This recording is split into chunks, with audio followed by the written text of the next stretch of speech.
வெண்முரசு. சென்னா வேங்கை 9. வாசிப்பது சந்தீப்.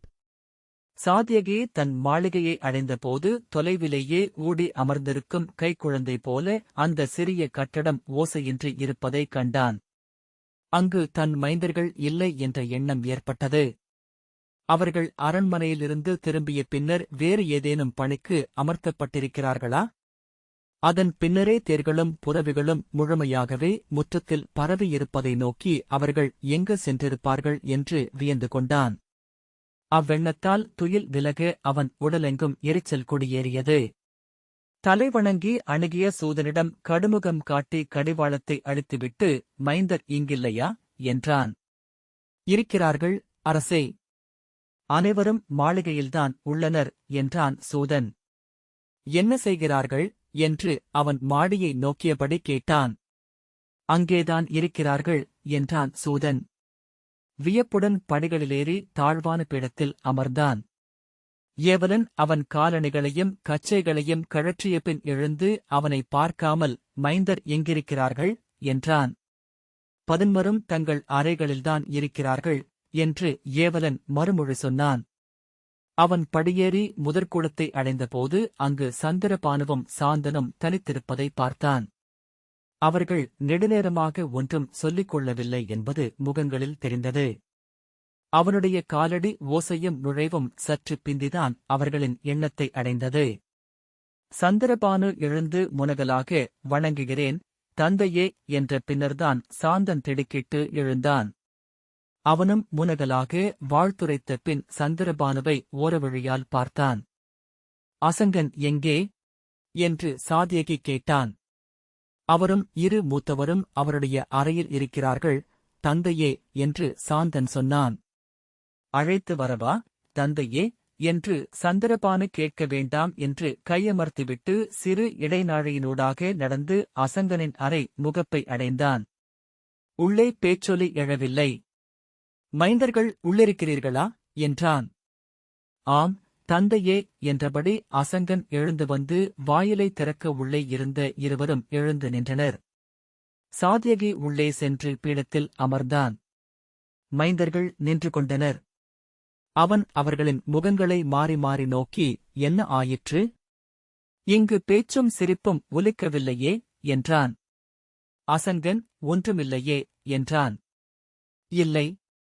நான் வரும்போது இந்த மாளிகை அமைதியில் செயலற்றிருப்பதைப் போல தோன்றியது. நீங்கள் உள்ளே இல்லையோ என்று எண்ணிக்கொண்டு வந்தேன் என்றான் சாத்யகி.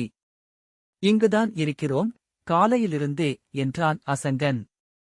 வெளியே செல்லவில்லையா என்றான் சாத்யகி. இல்லை என்றான் அசங்கன்.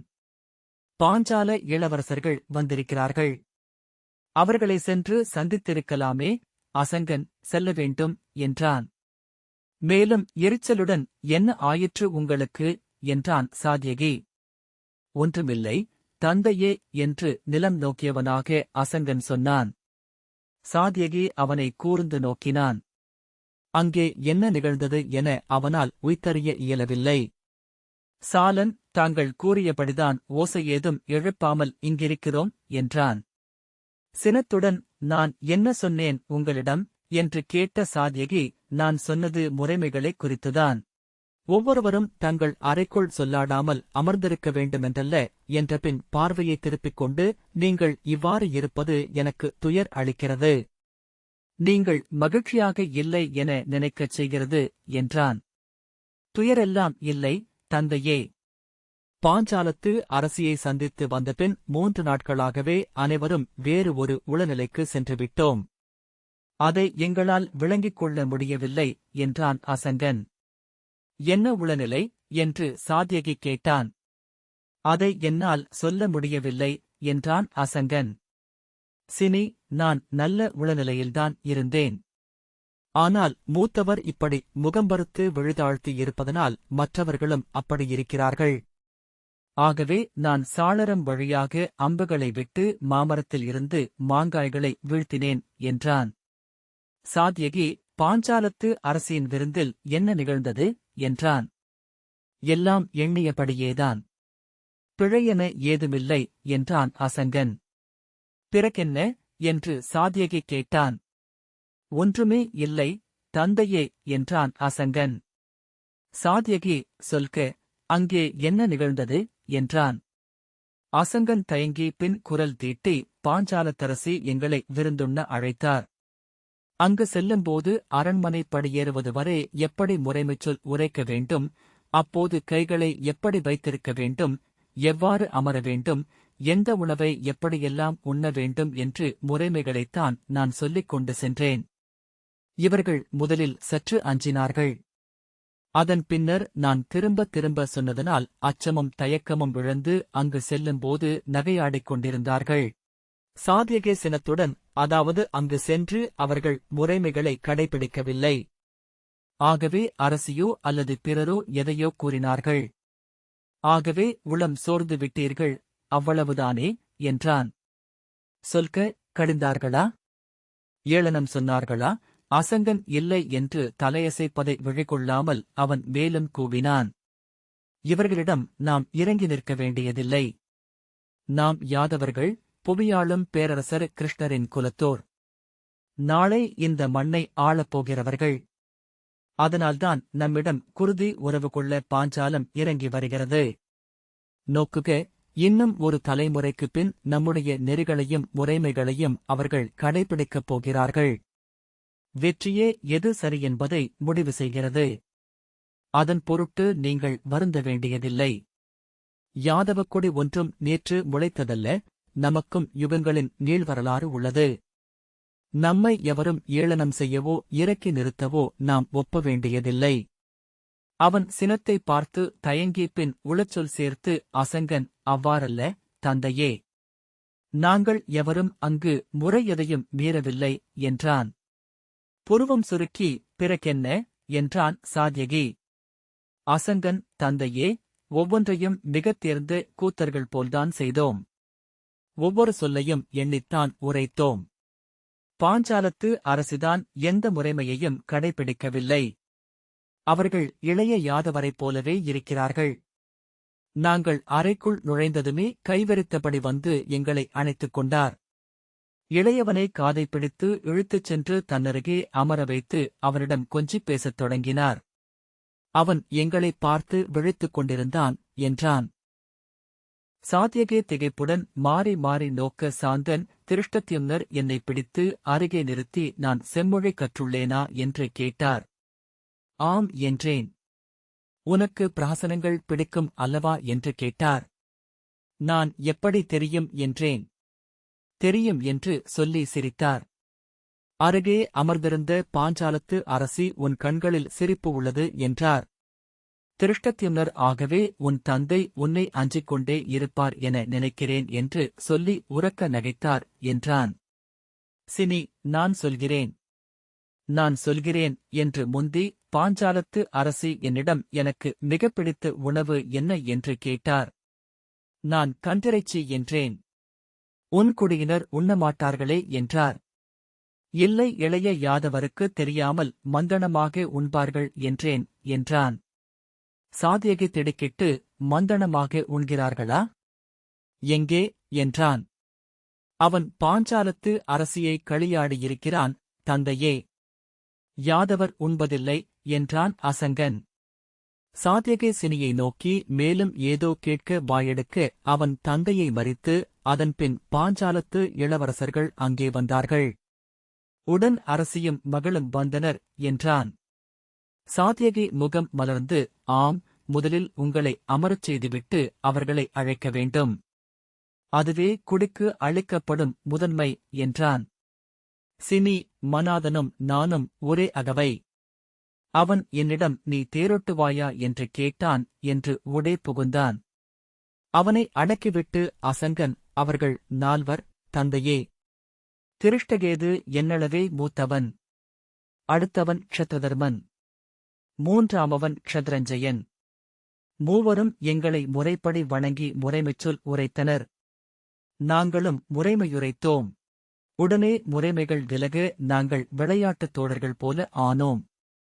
சிரிப்பும் ஏளனமுமாக அத்தருணத்தை கொண்டாடினோம் என்றான். சாந்தன் சிரித்தபடி, தந்தையே, அந்த இளவரசன் ஷத்ரஞ்சயன் இளவரசர்கள் அனைவருக்கும் மணநிகழ்வு ஒருக்கப்பட்டுள்ளதாக எண்ணிக்கொண்டிருந்தான். அவனுடைய இளவரசியை சந்திக்க வந்திருக்கிறான். எங்களைக் கண்டதும் ஏமாற்றம் அடைந்து இளவரசி எங்கே என்று கேட்டான். அதை நான் அவையினருக்கு கூவிச் சொன்னேன். அனைவரும் அவனை ஏளனம் செய்தனர். சிரித்து சிரித்து சலித்தோம் என்றான். சாத்யகி சிரித்துக் கொண்டு அசங்கனிடம் உன்னை அவளுக்கு பிடித்திருக்கிறது என்று அறிந்தேன் என்றான். அசங்கன் முகம் சிவக்க விழிகளை திருப்பிக் கொண்டு நான் அறியேன் என்றான். சாத்யகி மேலும் சிரித்து அவன் தோளைத் தட்டி அவளுக்கு உன்னை பிடித்திருக்கிறது என்பது இந்தப் புவியில் முதன்மையாக உனக்குத்தான் தெரிந்திருக்கும் என்றான். அசங்கன் இல்லை தந்தையே என்றான். அவன் குரல் உடைந்திருந்தது. என்ன நடந்தது? அதை மட்டும் சொல் என்றான் சாத்யகி. இளையவருக்கும் இளவரசியை மிகவும் பிடித்திருந்தது. நான் அவர்களைக் கண்டதும் எழுந்து வணங்கி முகமன் உரைத்தேன். அவர்களும் வழக்கமான முகமனை உரைத்தனர். அதன்பின் அமர்ந்து கொண்டோம். சற்று நேரத்தில் எல்லாம் கலைந்துவிட்டது. எந்த முறைமையும் இல்லை. அனைவரும் ஒரே நேரத்தில் உரக்க பேசிக் கொண்டார்கள். பாஞ்சாலத்து இளவரசர் ஊனுணவை எடுத்து இளையவருக்கு ஊட்டியே விட்டார். இளையோர் அந்தக் கூத்தில் கலந்து கொண்டார்கள். நானும் மூத்த இளையோரும் என்ன செய்வதென்றியாமல் குழம்பி எப்போதும் பயன்று தேர்ந்திருந்த சொற்களை மட்டுமே சொன்னோம். சந்திரபானு தயங்கி ஏதோ முறைமைச்சொல் உரைக்க பாஞ்சாலத்து அரசி அவனை தலையில் அறைந்து என்ன கூத்திலா நடித்துக் கொண்டிருக்கிறீர்கள், முறையாகப் பேசு அறிவிலி என்றார். அவன் நான் முறையாகவே பேசுகிறேன் என்று சொன்னதும் உன் தந்தை உங்களுக்கு பயிற்றுவித்து அனைத்தையும் மறந்துவிடுங்கள். இது உங்கள் அரண்மனை, உங்கள் உறவினர் இங்குள்ளவர்கள் என்றார். நாங்கள் மூவரும் இறுதிவரை எங்கள் தயக்கத்தை விடவே இல்லை என்றான் அசங்கன். சாத்யகி முறையாக ஏதேனும் முடிவு சொல்லப்பட்டதா என்றான். இல்லை, ஆனால் இன்று மாலை கொற்றவை பூசனைக்குப் பிறகு மண அறிவிப்பு இருக்கும் என்று எனக்கு தோன்றியது என்றான் அசங்கன். என்னிடம் எதையும் சொல்லவில்லை. அவர்கள் பேசிக் கொண்டதிலிருந்து நீங்கள் உபப்பிலாவியத்திற்கு திரும்பி வந்ததுமே பொழுதும் முறைமையும் முடிவெடுக்கப்படும் என்ற எண்ணம் ஏற்பட்டது. சாத்யகி, இப்போது இங்கு படைகள் சூழ்ந்துள்ளன. போரிழுகை நிகழ்கிறது. இதன் நடுவே ஒரு மண நிகழ்வை எண்ணிப் பார்க்கவே என்னால் இயலவில்லை என்றான். அசங்கன், ஆம், அதைத்தான் மூதன்னையும் சொன்னார்கள். நாங்கள் முதலில் அவர்களைத்தான் பார்க்கச் சென்றோம். அவர்கள் மிகுந்த மகிழ்ச்சியுடன் இருந்தார்கள் என்று தோன்றியது.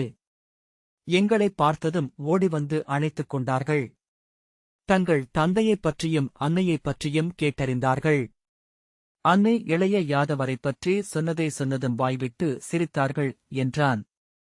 சாத்யகி, நான் அவர்களை 30 ஆண்டுகளாக பார்த்து வருகிறேன். இப்போதுதான் அவர்கள் முழு மகிழ்வுடன் இருக்கிறார்கள். அவர்கள் எண்ணிய அனைத்தும் ஈடேறப் போகிறதென்று உணர்ந்திருக்கிறார்கள் என்றான்.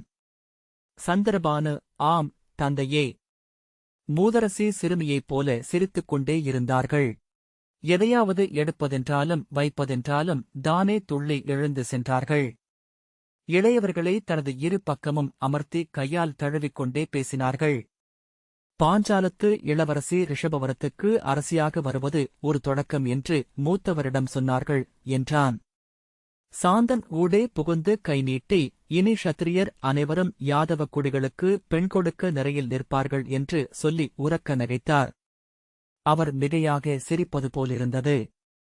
சிரிக்கையில் முகம் சிவந்து கண்கள் கசிய அழுவது போலவும் தோன்றியது.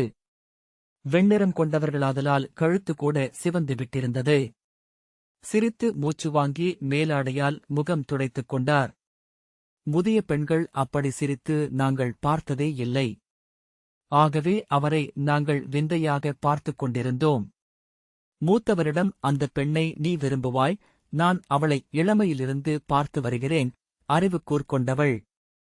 உன்னை அவளுக்கு பிடிக்குமென்றே எண்ணுகின்றேன் என்று மூதரசி சொன்னார். நான் ஏன் என்று கேட்டேன். இவன் நான் கொண்டவனாக இருக்கிறான். நானும் ஆண்களை பெண்களுக்கு பிடிக்கும் என்று சொல்லி மூதரசி மீண்டும் நகைத்தார் என்றான். சந்திரபானு, க்ஷத்திரியர்கள் தருக்கவும் பெருமை பேசவும் மட்டுமே பயின்று மிகையோசை எழுப்பும் வெண்கலக் கலங்கள் போல ஆகிவிட்டிருக்கிறார்கள் என்றார் மூதரசி. ஆகவே இன்று தகுதியுள்ள எந்த யாதவனைப் பார்த்தாலும் க்ஷத்திரிய அரசிகள் விழைவு கொள்வார்கள் என்றார். மூத்தவர் முகம் சிவந்து, நான் எல்லா யாதவர்களிலும் ஒருவன் மட்டும் அல்ல என்றார்.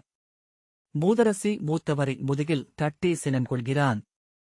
சினம் கொள்கையில் சிவப்பவர்களை பெண்களுக்கு பிடிக்கும் என்றார். மூத்தவர் எழுந்து சென்று அப்பால் அமர்ந்து கொண்டார். மூதரசி அவரை நகையாடிக் கொண்டே இருந்தார். தந்தையே, இவன் என் கையை பிடித்து மெல்லிய குரலில் இவர்கள் பிச்சியா என்றான். நான் பேசாமலிரு என்றேன் என்றான். சினி, நான் அவ்வாறு கேட்கவில்லை என்றான். சாத்யகி மெல்ல சிரித்துக் கொண்டே இருந்தான். சந்திரபானு ஊணரையில் மூதரசி பாஞ்சாலத்து அரசியிடம் இத்தருணத்தில் ஒரு மணநிகழ்வு உகந்ததாகுமா என்றார். எத்தருணத்திலும் மணநிகழ்வு உகந்ததே, களியாட்டுக்கும் விருந்தோணுக்கும் தான் இது தருணமல்ல என்று பாஞ்சாலத்து அரசி சொன்னார். ஆம், மணமென்றால் களியாட்டம் இருந்தாக வேண்டுமென்பதில்லை என்று மூதரசி சொன்னார். அவ்வாறென்றால் என்ன செய்வது என்று திருஷ்டத்யும்னர் கேட்டார். 8 திருமகள்கள் ஆலயத்தின் முன் நின்று மாலையிட்டு கணையாழி அளித்தால் போதும். ஒரு வாளை நட்டு அதற்கு மாலையிட்டாலே போதும், அது மணம்தான். க்ஷத்திரியர்கள் அவ்வாறு சடங்குகளை செய்ய வேண்டுமென்பது கூட இல்லை. ஆணும் பெண்ணும் உளமுவந்து இணைந்தாலே அது ஏதேனும் ஒரு வகையில் மணமென்று கொள்வதே இங்குள்ள வழக்கம் என்றார் பாஞ்சாலத்து அரசி என்றான். சாத்யகி, பார்ப்போம், இதில் நாம் சொல்வதற்கு ஏதுமில்லை. இவ்வாறு ஒரு மண உறவு நிகழவிருக்கிறது என்பதை மட்டும் முறையாக தந்தையிடமும் அன்னையிடமும் தூதனுப்பி தெரிவிக்க வேண்டும். அவர்களுக்கு மாற்று எண்ணமிருக்க வாய்ப்பில்லை. தந்தை இதன் பொருட்டே கௌரவப் படையிலிருந்து உளம் விலகிக் கொண்டாலும் வியப்பதற்கில்லை என்றான். அசங்கன் பேசாமல் நின்றிருக்க கண்டு திரும்பி, நல்ல செய்திகள்தானே? பிறகேன் இங்கே களியாட்டும் மகிழ்வும் இல்லை? ஏன் ஓசையில்லாமல் இருந்தீர்கள் என்றான். நாங்கள் அல்ல, மூத்தவர் திரும்பி வரும் வழியிலேயே எரிச்சலுடன் எங்களை வசை சொல்லிக் கொண்டே இருந்தார். அவர் இங்கு வந்தபின் அமைதியானார். நாங்களும் அமைதியாக இருந்தோம் என்றான் சந்திரபானு. சாந்தன் சென்ற 2 நாட்களாகவே அப்படித்தான் இருக்கிறார் என்றான். ஏன் என்று சாத்யகி கேட்டான். ஒன்றுமில்லை தந்தையே என்றான் அசங்கன். என்ன என்று மீண்டும் சாத்யகி கேட்டான். ஒன்றுமில்லை தந்தையே. மெய்யாகவே ஒன்றுமில்லை, சாத்யகி கூர்ந்து நோக்கினான். பின்னர் இளையோரிடம், நீங்கள் சென்று உங்கள் வழக்கப்படி இருங்கள். ஓசையெழலாம், அது நன்று என்றான். அவர்கள் வெளியே சென்றதும் எழுந்து சென்று அசங்கனின் தோளில் கை வைத்து, என்ன உனக்கு? ஏன் உளம் கலங்கியிருக்கிறாய்? சொல் என்று கனிந்த குரலில் கேட்டான். அசங்கனின் உடல் மெல்ல அதிர்ந்து கொண்டிருந்ததை சாத்யகி தன் கையில் உணர்ந்தான். உன் உள்ளம் ஏன் நிலை கொள்ளவில்லை? உனக்கு அவ்விளவரசியை பிடிக்கவில்லையா? உண்மையிலேயே பிடிக்கவில்லை என்றால் எதுவானாலும் சரி, நீ அவளை மணக்க வேண்டியதில்லை. எவரிடம் அதைப் பற்றி பேச வேண்டுமென்றாலும் பேசுகிறேன். இளைய யாதவரையே மறுக்கவும் எனக்கு தயக்கமில்லை என்று அவன் சொன்னான். இல்லை தந்தையே, அவளை எனக்கு மிக மிக பிடிக்கிறது. அவளை மட்டுமே எண்ணிக்கொண்டிருக்கிறேன். அவள் என்னிடம் சில சொற்களை பேசினாள். ஆனால் என்னையே நோக்கிக் கொண்டிருந்தாள். அவ்விழிகளை நான் ஒரு கணம் கூட உளவிழிமுன் இருந்து அகற்றவில்லை என்றான் அசங்கன். சாத்யகி, பிறகென்ன என்றான். எனக்கு தெரியவில்லை தந்தையே. என் உடல் பதறிக்கொண்டே இருக்கிறது. எங்கோ மலைவிளிம்பில் கால் பதற நின்றிருப்பது போல. சாத்யகி, இதனால் ஏதேனும் தீங்கு எனக்கோ நம் கொடிக்கோ வருமென ஐயுறுகிறாயா என்றான். இல்லை தந்தையே, அவள் திருமகள் வடிவு.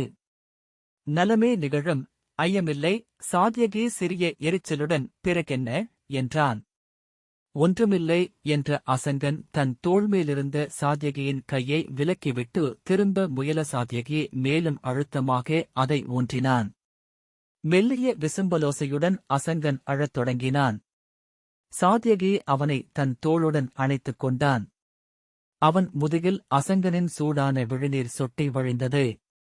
பின்னர் அவன் உந்தி விலகி முகத்தை துடைத்தான். சிவந்த முகத்துடன் தலை தாழ்த்தி புன்னகைத்தபடி, நான் வருகிறேன், தந்தையே, என்றான். சாத்யகி வெறுமனே நோக்கினான். மீண்டும் புன்னகைத்து, வருகிறேன் என்றபடி அவன் அறையை விட்டு வெளியேறினான். இந்த வாசிப்பை கேட்டதற்கு நன்றி.